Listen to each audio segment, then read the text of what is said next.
Then in verse 5, we have the 10th quality, homemakers. A Titus Two older woman teaches a younger woman the centrality in God's plan, her priority of the home. And she teaches her that. Homemaking is a learned art. Many women have never had hands-on training, and that is needed.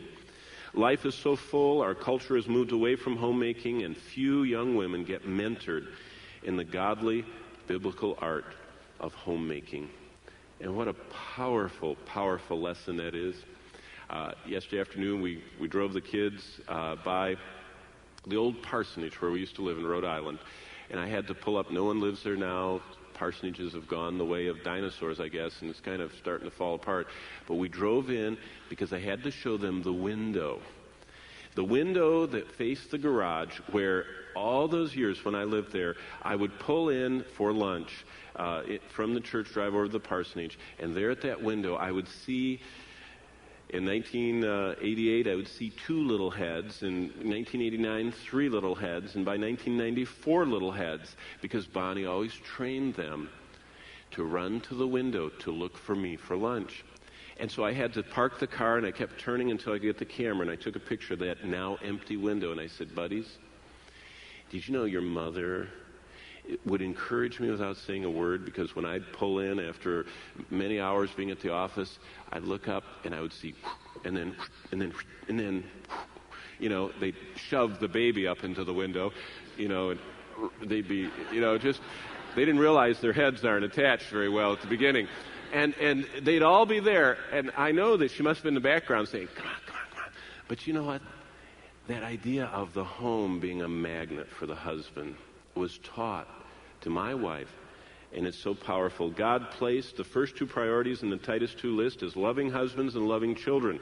Younger women are called to see the priority of their homes. The only way that we can learn that as a priority is in a long-term relationship with a godly woman who has mastered that art. The 11th quality also is in verse 5, that she be good. She has the utter necessity of kindness taught her. The law of her tongue and the flavor of her life is kindness. Since everything will be measured by Christ as to whether it was done for his good and his glory, the Titus Two mentor teaches the younger woman that she is to do everything in Christ-like goodness and kindness. Her husband, her children, and her friends should see a growing kindness that spreads through her life.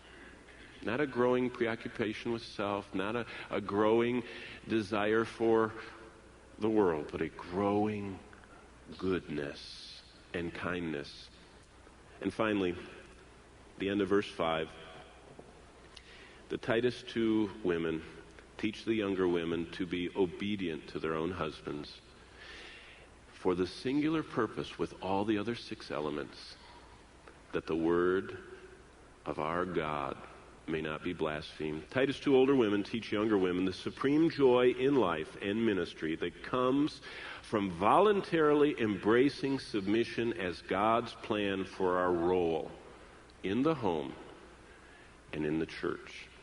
Voluntarily embracing God's plan, a gender-specific role.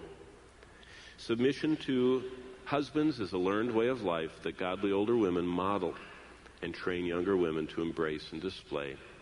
Since God designed both men and women, husbands and wives, for his divine purposes, the more we follow his plans, the more we know him, his power, his blessing, and his favor in our lives. So there, in those 3 verses, 3, 4, and 5, we see the complete woman God desires in the 21st century. We see that God's desire is clearly laid out for every woman of any age in Christ's church.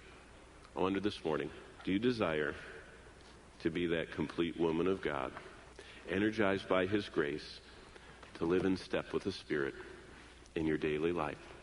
That's what God desires of us.